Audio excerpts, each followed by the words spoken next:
আসসালামু আলাইকুম। আপনি যদি হয়ে থাকেন একজন নতুন ইউটিউবার তাহলে আজকের এই ভিডিওটি আপনার জন্য। কেননা একটি নতুন ইউটিউব চ্যানেলে 1000 সাবস্ক্রাইবার কমপ্লিট করা কিন্তু খুবই কষ্টের একটা বিষয়। কেননা আমিও কিন্তু একসময় এটা ফেস করেছি। তো আজকের এই ভিডিওতে আমি আপনাদের সাথে শেয়ার করব এমন কিছু ট্রিক্স, যে টিপস অ্যান্ড ট্রিক্সগুলো যদি আপনি অ্যাপ্লাই করেন আপনি আপনার ইউটিউব চ্যানেলটিতে, তাহলে আপনি অবশ্যই 30 দিনের ভিতরে আপনি 1000 সাবস্ক্রাইবার কমপ্লিট করতে পারবেন। হ্যাঁ বন্ধুরা, আমি আপনাদের কাছে এটাই শেয়ার করবো। তবে শেয়ার করার আগে আপনাদের কাছে ছোট্ট একটি রিকোয়েস্ট, আপনি যদি আমার এই চ্যানেলে নতুন হয়ে থাকেন তাহলে please hit the subscribe button. আর অলরেডি যদি সাবস্ক্রাইব করে থাকেন, থ্যাংক ইউ সো মাচ। আর হ্যাঁ, অবশ্যই ভিডিওটির মধ্যে একটি লাইক দিতে ভুলবেন না। তো চলুন আজকের ভিডিও শুরু করা যাক। তো 30 দিনে 1000 সাবস্ক্রাইবার কমপ্লিট করার জন্য আমি আপনাদের কাছে বেশ কিছু টিপস অ্যান্ড ট্রিক্স শেয়ার করব। নাম্বার 1 আমি আপনাদেরকে যে টিপসটা দেবো সেটি হচ্ছে, আপনি যখন নতুন ইউটিউব চ্যানেল খুলে ভিডিও তৈরি করে ভিডিওগুলো আপলোড করবেন, সেক্ষেত্রে কিন্তু আপনার ভিডিওতে কিন্তু ভিউজ আসবে না, যার ফলে কিন্তু আপনার বোরিং ফিল হতে পারে। তো এর জন্য আপনার অবশ্যই আপনি যে টপিকটা বা যে ক্যাটাগরিটা আপনার পছন্দ হয়, ধরুন আপনার টেক রিলেটেড ভিডিও পছন্দ, বা আপনার গান রিলেটেড ভিডিও পছন্দ, অথবা আপনি আর ব্লগিং টাইপের ভিডিও পছন্দ। তো আপনি যে ধরনের ভিডিও আপলোড করতে পছন্দ করেন, যে ধরনের ভিডিও আপনি মেক করতে ভালোবাসেন, সেই ধরনের ভিডিও আপনি মেক করবেন। কেননা আপনি যে রিলেটেড ভিডিও আপলোড করবেন সেই রিলেটেড ভিডিওর প্রতি যদি আপনার ভালোবাসা থাকে, সেক্ষেত্রে কিন্তু আপনার প্রথমত ভিউজ না আসলেও কিন্তু আপনার ভিডিও আপলোড করতে কিন্তু বোরিং ফিল হবে না। তার ফলে কিন্তু আপনার স্বাচ্ছন্দ্যে কিন্তু আপনি কন্টিনিউ ভিডিও আপলোড করে যেতে পারবেন। তো এর জন্য আপনি অবশ্যই আপনার যে ক্যাটাগরিটা পছন্দ, যে সম্পর্কে আপনার ভিডিও করতে ভালো লাগে, আপনি সেই সম্পর্কে আপনি ভিডিও আপলোড করবেন এবং তৈরি করবেন। তো এই গেল প্রথমত। তো নাম্বার 2তে আমি আপনাদেরকে যে টিপসটা দিব সেটি হচ্ছে যে, আপনি যখন ভিডিওগুলো তৈরি করবেন সেই ভিডিওগুলো কিন্তু একটু প্রমোট করার দরকার রয়েছে। সেক্ষেত্রে আপনি যেটি করতে পারেন, আপনার ফেসবুকের ফ্রেন্ডস রয়েছে, ইনস্টাগ্রামের ফ্রেন্ডস রয়েছে, বা ইমো, হোয়াটসঅ্যাপ, বিভিন্ন জায়গায় আপনি আপনার ভিডিওগুলো শেয়ার করতে পারেন। তো এক্ষেত্রে অবশ্যই আপনার শেয়ার করার আগে যে বিষয়টা মাথায় রাখতে হবে সেটি হচ্ছে যে, আপনি যাকে ভিডিওটা শেয়ার করবেন সে সেই ভিডিওটা দেখবে কিনা। যদি সে ভিডিওটা না দেখে, তাকে কিন্তু আপনি এই ভিডিওটা কখনোই শেয়ার করবেন না। কেননা আপনি যখন ওই ভিডিওটা তাকে শেয়ার করবেন, শেয়ার করার ফলে যদি সে আপনার ওই ভিডিওটা দেখা গেছে যে আপনার 2 মিনিটের, তো সে 10 সেকেন্ড ভিডিওটা দেখে কিন্তু দেখা গেছে যে কেটে দিল, সেক্ষেত্রে কিন্তু এভাবে যদি আপনার ভিউজ আসে, সেক্ষেত্রে কিন্তু আপনার এই ভিডিওটা কিন্তু ডাউন হয়ে যাবে। তো আপনি এমন কাউকে আপনার ভিডিওটা শেয়ার করবেন যাতে করে সে কমপক্ষে আপনার 2 মিনিটের ভিডিওটা 1 মিনিটের হলেও যাতে করে দেখে, তাকে আপনি ভিডিওটা শেয়ার করবেন। তো অবশ্যই আপনার শেয়ার করার আগে এই কথাটা মাথায় রাখতে হবে। নাম্বার 3তে আমি আপনাদেরকে যে টিপসটা দিব সেটি হচ্ছে রেগুলার ভিডিও আপলোড এবং টাইম ফিক্সড করে ভিডিও আপলোড। তো অবশ্যই আপনার নতুন চ্যানেলকে দাঁড় করার জন্য কিন্তু অবশ্যই আপনাকে রেগুলার ভিডিও আপলোড করতে হবে। তো আপনি যখন একটা ইউটিউব চ্যানেল খুলবেন, সেক্ষেত্রে আপনার অবশ্যই মাথার মধ্যে থাকতে হবে ভালো ভালো ক্যাটাগরি। তো আপনার ভালো ভালো ক্যাটাগরিগুলো কী করবেন, আপনি ভিডিওটা তৈরি করে সেক্ষেত্রে আপনি কী করবেন, কন্টিনিউ ভিডিও আপলোড করবেন। তো সেক্ষেত্রে আপনার দেখা গেছে যে আপনি প্রথম মাসে যে 30 দিন, সেই 30 দিনে আপনি 30টা ভিডিও আপলোড করার চেষ্টা করবেন, এবং সেই 30টা ভিডিও নির্দিষ্ট একটা টাইমে আপলোড করবেন। দেখা গেছে যে আপনি প্রথমে একটা ভিডিও আপলোড করলেন, দেখা গেছে সকালবেলা, আর একটা ভিডিও আপলোড করলেন বিকালবেলা, সেক্ষেত্রে কিন্তু আপনার এই চ্যানেলের এঙ্গেজ কিন্তু ভালো হবে না।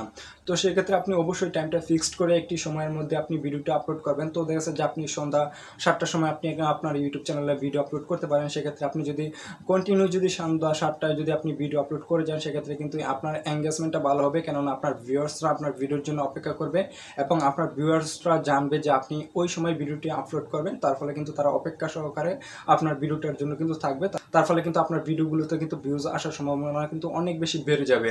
যার ফলে কিন্তু আপনার যদি দেখা যাচ্ছে যে আপনার রেগুলার এঙ্গেজ থাকেন তাদের সাথে, তাহলে কিন্তু আপনার চ্যানেলটা তারা কি করবে, সাবস্ক্রাইব করবে। নাম্বার 4 আমি আপনাদেরকে যে টিপসটা দিব সেটি হচ্ছে যে, আপনারা দেখা গেছে যে অনেক বড় বড় ইউটিউবার রয়েছে, তারা যখন ভিডিও আপলোড করে, ধরুন আপনার একটা টেক রিলেটেড একটা বড় ইউটিউবার রয়েছে, তারা কি করে রেগুলার কিন্তু ভিডিও আপলোড করে। সেক্ষেত্রে আপনি কি করবেন, তারা যখন ভিডিওটা আপলোড করবে তাদের ভিডিওর নিচে ভালো একটি কমেন্টস করার চেষ্টা করবেন, যাতে করে আপনার এই কমেন্টসটা দেখে মানুষ আপনার চ্যানেলটাতে ঘুরে আসতে পারে। বা দেখা যাচ্ছে যে অনেকেই কিন্তু আপনার ওই ভিডিওর নিচে কিন্তু বিভিন্ন প্রশ্নের উত্তর খুঁজে কমেন্টের মাধ্যমে। তো আপনি যদি তাদের প্রশ্নের উত্তরগুলো কমেন্টের মাধ্যমে আপনি যদি রিপ্লাই করেন, সেক্ষেত্রে আপনার দেখা যাচ্ছে যে তারা কিন্তু আপনার ওই চ্যানেলটা কিন্তু আপনার ঘুরে আসবে, যে আসলে কে উত্তরটা দিল। তার ফলে কিন্তু তারা আপনার চ্যানেলটা কিন্তু ঘুরে আসবে। যদি সেক্ষেত্রে ঘুরে আসে, তাহলে যদি দেখে যে আপনার ভিডিওগুলো বা কন্টেন্টগুলো ভালো, সেক্ষেত্রে কিন্তু আপনার চ্যানেলটা কিন্তু তারা সাবস্ক্রাইব করবেন। তো অবশ্যই যদি আপনার এ ধরনের যে উত্তরগুলো সেগুলো আপনি দিবেন। যদি আপনি এই উত্তরগুলো না জানেন যে আসলে এই কমেন্টের উত্তরগুলো কী হবে, আপনি একটু রিসার্চ করবেন, ঘাটাঘাটি করে কিন্তু আপনি জেনে নিতে পারবেন। তার ফলে কিন্তু আপনি উত্তরগুলো দিতে পারবেন। নাম্বার 5 আমি আপনাদেরকে যে টিপসটা দিব সেটি হচ্ছে, আপনার যখন ভিডিও আপলোড করবেন সেই ভিডিওর থাম্বনেলটা অবশ্যই আপনার অ্যাট্রাকটিভ হতে হবে। যদি আপনার ভিডিওর থাম্বনেল সুন্দর না হয়, তাহলে কিন্তু আপনার আপনার ভিডিওতে মানুষ ক্লিক করবে না। সেক্ষেত্রে আপনি অবশ্যই আপনার ভিডিওর পাশাপাশি থাম্বনেইলের উপর গুরুত্ব দিবেন, যাতে করে আপনার থাম্বনেইলটা প্রফেশনাল মানের লাগে, যাতে করে আপনার ভিউয়ার্সরা কী করে আপনার থাম্বনেইল দেখে যাতে আপনার ভিডিওর উপর ক্লিক করে। সেক্ষেত্রে আপনি অবশ্যই নজর রাখবেন। তাই আপনি প্রফেশনাল মানের একটি থাম্বনেইল আপনার ভিডিওর জন্য, প্রত্যেকটা ভিডিওর জন্য আপনি প্রফেশনাল মানের থাম্বনেইল তৈরি করবেন। নাম্বার 6 আমি আপনাদেরকে যে টিপসটা দিব সেটি হচ্ছে ট্রেন্ডিং টপিক। আপনি যখন ভিডিওগুলো আপলোড করবেন অবশ্যই আপনি চেষ্টা করবেন যে ট্রেন্ডিং টপিকে ভিডিও আপলোড করার জন্য। তো দেখা যাচ্ছে যে ইউটিউব থেকে বিভিন্ন সময় বিভিন্ন ধরনের নিউজ আসে, সেটা কিন্তু একটা ট্রেন্ডিংয়ে থাকে। তো আপনি যদি তখন ওই ট্রেন্ডিংয়ের টপিকটা নিয়ে যদি আপনি একটা আপনার চ্যানেলে ভিডিও আপলোড করেন, সেক্ষেত্রে কিন্তু আপনার চ্যানেলে ভিউজ কিন্তু বেড়ে যাবে এবং আপনার ওই ভিডিওটা কিন্তু মানুষ বেশি দেখবে, কেননা আপনার ওই ভিডিওটা কিন্তু ট্রেন্ডিংয়ে রয়েছে। তো অবশ্যই আপনি যে সময় যে ট্রেন্ডিং থাকে সেই ট্রেন্ডিংয়ে নিয়ে আপনি ভিডিও আপলোড করবেন। নাম্বার 7 আমি আপনাদেরকে যে টিপসটা দেবো সেটি হচ্ছে আপনি যখন একটি ভিডিও তৈরি করবেন, সেক্ষেত্রে কিন্তু আপনার মোবাইলের ফ্রন্ট ক্যামেরা দিয়ে কিন্তু আপনি ভিডিও তৈরি করতে পারবেন। তো ভিডিও তৈরি করার ক্ষেত্রে দেখা যাচ্ছে যে ফ্রন্ট ক্যামেরা দিয়ে কিন্তু আপনার মোটামুটি ভালো ক্লিয়ার কিন্তু একটা ভিডিও তৈরি হবে।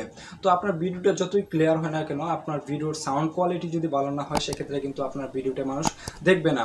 তো অবশ্যই আপনি নজর রাখবেন যে আপনার সাউন্ড কোয়ালিটির উপর। সেক্ষেত্রে আপনি যেটি করতে পারেন, আপনার সাউন্ড কোয়ালিটি ভালো করার জন্য আপনি একটি প্রফেশনাল মানের মাইক্রোফোন কিনে নিতে পারেন। যে আমি রাইট নাও যে মাইক্রোফোনটা ব্যবহার করতেছি বয়া বাই M1, তো আপনি এ ধরনের মাইক্রোফোন কিন্তু আপনি কিনে নিতে পারেন, যার ফলে আপনার ভিডিওর সাউন্ড কোয়ালিটিটা অত্যন্ত সুন্দর হবে, যার ফলে মানুষ কিন্তু আপনার ভিডিওটা আগ্রহ সহকারে দেখবে। নাম্বার 8 আমি আপনাদেরকে যে টিপসটা দিব সেটি হচ্ছে আপনি যখনই ভিডিও তৈরি করবেন, আপনি চেষ্টা করবেন যে নতুন নতুন টপিক নিয়ে ভিডিও আপলোড করার জন্য। কেননা দেখা যাচ্ছে যে আপনার যে টপিকটা ইউটিউবে নেই বা বিভিন্ন জায়গায় নেই, সেই টপিকটা নিয়ে যদি আপনি ভিডিও আপলোড করতে পারেন, তাহলে কিন্তু আপনার অবশ্যই ওই ভিডিওটার প্রতি মানুষ কিন্তু আকৃষ্ট হবে এবং দেখবে মানুষ কিন্তু, যার ফলে কিন্তু আপনার ভিডিওটার মধ্যে কিন্তু অনেক পরিমাণ ভিউজ চলে আসবে। সর্বশেষ আমি আপনাদেরকে যে কথাটা আবারও বলবো সেটি হচ্ছে আপনি অবশ্যই আপনার চ্যানেলটাতে রেগুলার ভিডিও আপলোড করবেন। আপনার প্রথম মাসে যদি আপনি 30 দিনে যদি 30টা ভিডিও আপলোড করতে পারেন, সেক্ষেত্রে কিন্তু আপনার চ্যানেলটা অবশ্যই আপনার চ্যানেলটা গ্রো হবে। তো এই ছিল মূলত আপনাদেরকে জানানো। তো আপনারা যদি এই বিষয়গুলো ফলো রেখে যদি আপনি ইউটিউবিং করেন, তাহলে আপনি অবশ্যই 1 মাসের মধ্যে আপনি আপনার চ্যানেলটাতে 1000 সাবস্ক্রাইবার নিয়ে আসতে পারবেন। তো এই ছিল মূলত ভিডিও। তো আশা করি আপনাদের এই ভিডিওটি দেখে ভালো লেগেছে। যদি ভিডিওটি দেখে ভালো লেগে থাকে, তাহলে অবশ্যই ভিডিওটির মধ্যে একটা লাইক দিবেন এবং টেকনো সুপার বিডি ইউটিউব চ্যানেলটিতে সাবস্ক্রাইব করতে ভুলবেন না। তো আপনারা সকলে ভালো থাকবেন, সুস্থ থাকবেন।